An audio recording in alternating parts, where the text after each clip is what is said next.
नमस्कार।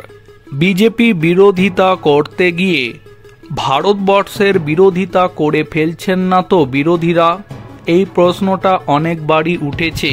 আর এবার লোকসভার বিরোধী দলনেতা রাহুল গান্ধীকে নিয়ে এবার যে খবর উঠে আসছে, ভারতীয় সেনাবাহিনীর বিরুদ্ধে অবমাননাকর মন্তব্যের অভিযোগ উঠেছিল রাহুল গান্ধীর বিরুদ্ধে। এই আবহে আদালতে মামলা করা হয়েছিল কংগ্রেস সাংসদের বিরুদ্ধে। সেই আবেদনের পরিপ্রেক্ষিতে এবার আদালতে তলব করা হয়েছে লোকসভার বিরোধী দলনেতাকে। উল্লেখ্য, 2022 সালে ভারত জোড়ো যাত্রা চলাকালীন সময়ে নাকি সেনাবাহিনীকে নিয়ে অবমাননাকর মন্তব্য করেছিলেন রাহুল গান্ধী।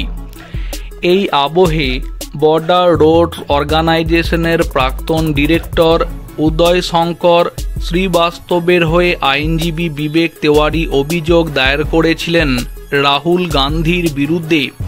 এই মামলায় তেওয়ারি দাবি করেছেন যে 2022 সালের 9 ডিসেম্বর ভারত এবং চীনা সেনাবাহিনীর মধ্যে সংঘর্ষ হয়েছিল।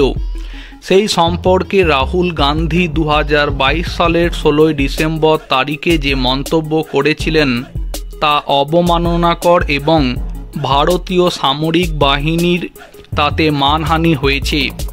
এই আবহে অতিরিক্ত chief judicial magistrate Alok Verma 24শে মার্চ শুনানির দিন ধার্য করে বলেন, রাহুল গান্ধীকে আদালতে হাজিরা দিতে হবে।